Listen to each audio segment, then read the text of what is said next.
Robert Yupanco ang nagmamay-ari ng Zumanity Group na siya nagpapalakad sa 7 zoo parks sa bansa. Kabilang dito ang Zubik sa Subic, Zucobia sa Pampanga at Residence Inn sa Tagaytay. Ayon kay Yupanco, ginamit niya ang prinsipyo ng inclusive tourism para ang mga kalapit na komunidad ay makinabang din sa mga negosyong kanyang itinayo.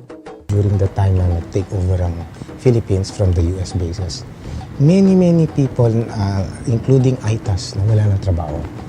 Okay. And then a lot of people na nasa Olongapo, mga nightclub, na wala ng trabaho, plus yung mga restaurants na wala rin ng customer. So, ang ginawa namin, inimbita namin lahat sila. We enjoined them to be helping us in the restaurant in Subic Safari.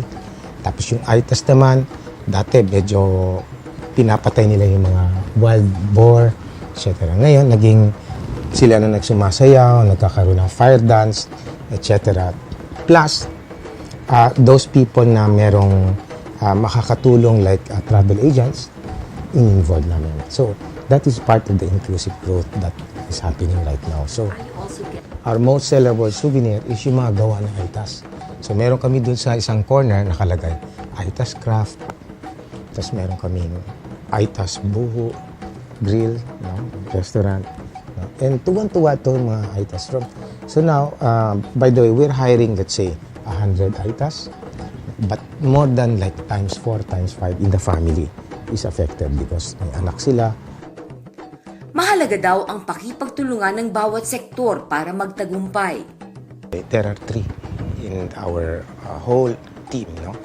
The government that makes the infrastructure, the policies, the other logistics that's needed by the government.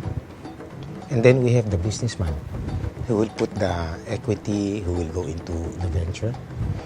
But we forgot the third one, which is the academe, the students, and so on. So they should be also partly involved in this program.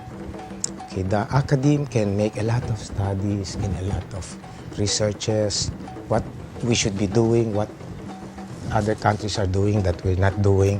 So these 3 should be really working as one. Pangarap ni Yupanco na maging isang big, beautiful green park resort ang buong Pilipinas. Ang advocacy namin is to make the Philippines one big green park resort, as I was explaining. So, meron naman kami dito. This is plant a tree, okay, and then save a cub. Okay, so our advocacy also, other than the making the Philippines one big green park Philippines, is basically to do the 4E, education, and then you have entertainment, exhibit of the animals, and environmental conservation through this. So we're selling this bottled water, and then for every bottle that they buy, we plant a tree. For every bottle naman sa orange that they buy, we do a project to save a cub. So not only other animals abroad, but indigenous to the Philippines. So this is one project we're doing. Also, we're promoting the basic 5 Rs. Recycle, reuse, reduce, refuse. Normally, 3 lang yun. Okay. Yung refuse is refuse the drugs, you refuse toxic, carbon emission, and then last is respect. Not only respect amongst employees and customers, but respect to the animals. That's where. Ayon kay Tourism Congress Head Marceline Clemente, connectivity naman ang pinakamahalaga para matamo ng bansa ang target nitong 10 milyong foreign tourists sa 2016. Connectivity is the most important thing, and connectivity is not only on travel like land, sea, or air connectivity. It is sad to note that after 5 o'clock, the new airport like Lagundingan Airport in Cagayan, which was just inaugurated a couple of weeks ago, cannot allow landings or departures of planes because it's not yet equipped for night landing or early morning. And so do the other local airports, several of other local airports. We are overusing our airports in Manila. At least the 2 airports, especially Naiya 1, for like more than its capacity. I think we're running like 150% to 140% its capacity right now. And aside from delaying flights most of the time because of this, it's so costly for airlines to be going around up there, waiting for landing or waiting, parking for so long before flying out, affecting the other flights, you know. It's a chain reaction. When you leave delayed from one airport, you arrive delayed, and the next flight will also be delayed. So it's a lot of cost. It's a cost for everybody, both for the business people in the airline and for our tourists and for our other passengers. Cost of time, cost of money. Bilang dating tourism official, batid ni Cynthia Carrion ang mga pangangailangan ng bansa para makahikayat pa ng mas maraming turista. Pangunahin daw dito ang pag-upgrade sa Ninoy Aquino International Airport sa Category 1 ng US Federal Aviation Authority mula sa Category 2. The very, very, very first thing, we should improve our category to Category 1. Remember, we're in Category 2 for that, because I was also into diving. I was the head of Philippines Commission of Sports Scuba Diving, and I would have so many Europeans wanted to come here to dive. Once that Category 1 came, I lost them all. They couldn't come anymore because they couldn't get insurance. They couldn't get, because when you're in a Category 2, you cannot get any of it. So they all canceled their trip here. So we've got to put that category up for our airport. There's no paradise in heaven like the Philippines, and a lot of it is virgin, you know. So people want new destination, something different, and we have that. And we have value for money. We're cheaper. If you're comparing expenses like European and Western experiences, we're cheaper. We're even cheaper than our neighboring country like Singapore. Ipinunto naman ni Clemente ang kahalagahan ng hindi masyadong pagiging strikto sa pagbibigay ng visa sa mga dayuhan para maengganyo silang bumisita at manatili ng mas matagal sa bansa. We had given the Indian nationals a 14-day visa-free entry to the Philippines, provided they have other active visas from other countries such as the United States, London, Shenzhen, Australia, or these other countries who are giving visas. We have already improved our what you call non-visa requirement for 152 countries. From the usual, for a long, long time, it has always been 21 days to stay in the Philippines max. Then you have to extend or you have to go out. Now we have automatic 30. Starting August 1, people or residences, nationals from 152 countries can now come to the Philippines for a max of 30 days without need of visas. And we have now improved our extension from the usual 60-day max extension. We now have 180 days initial extension that can be still extended for another 180 days for those really who wanted to have like a really like retirement thing or long stay vacations from cold weathered countries. So these are the improvements.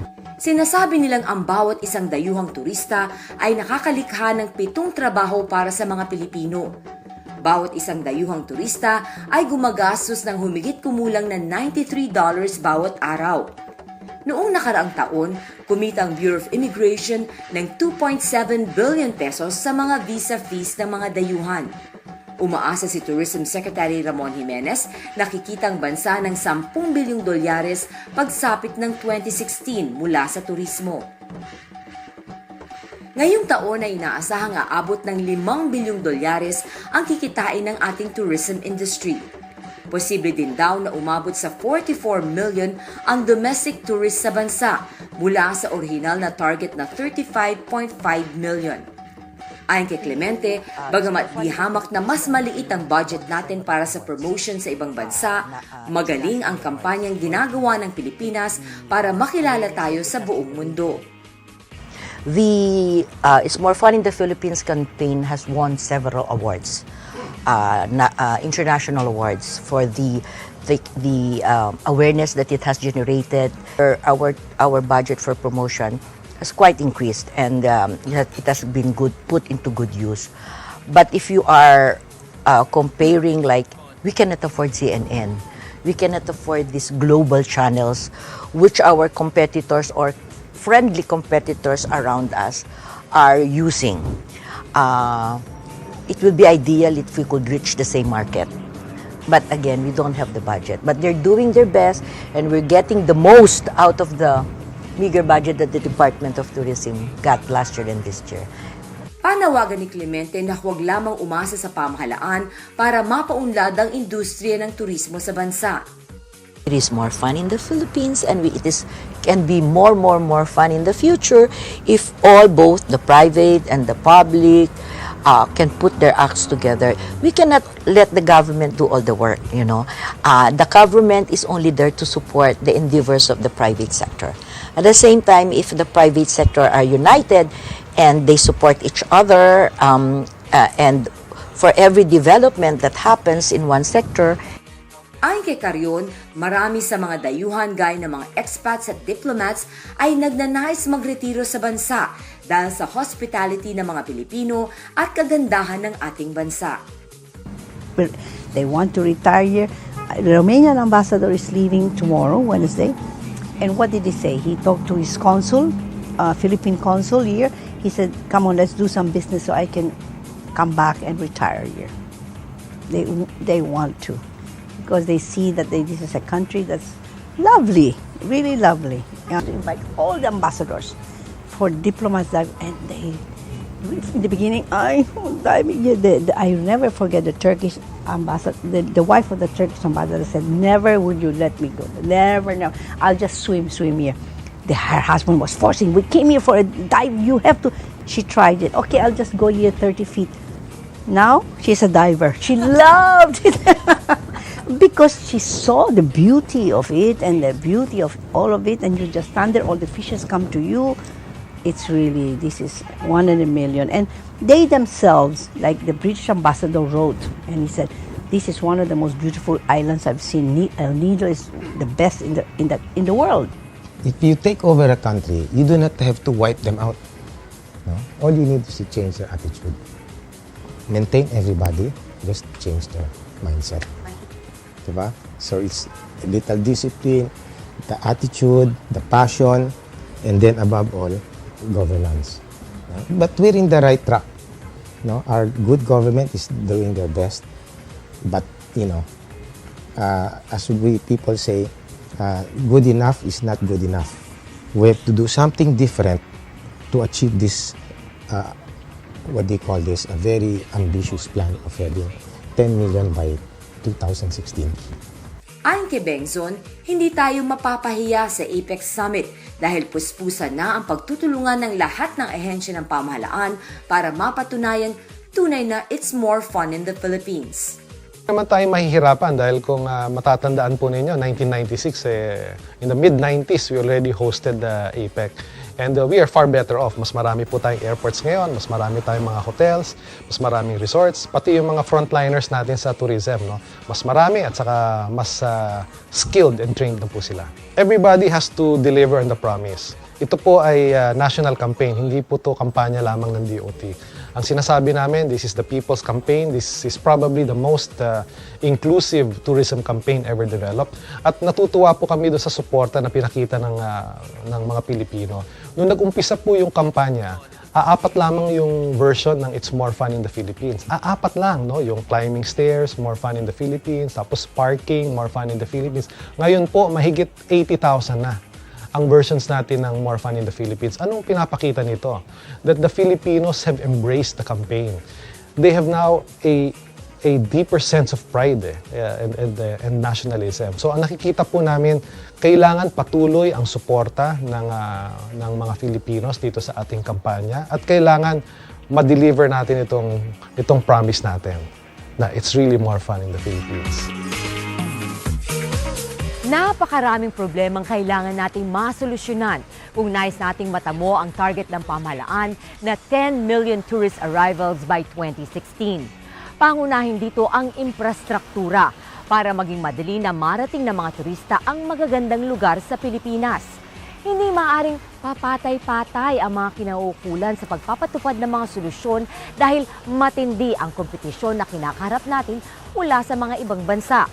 Pagtutulungan ng gobyerno, mga negosyante at komunidad ang mahalaga para matamo natin ang pagnanasang maging pangunahing tourist destination ang Pilipinas. Sa ating pag-iikot sa bansa ay nakita nating talaga namang walang kapantay ang ganda ng Pilipinas. Pero mahalaga na ang bawat negosyante, opisyal at mamamayan ay magkusa ng itama ang anumang mali. Tanggaping kailangan magsakripisyo para sa ikabubuti ng bansa at magkaisa para mas maging makahulugan at makatotohanan ng ating slogan na It's More Fun in the Philippines. Ako po si Veronica Baloy Jimenez at ito ang The Veronica Chronicles.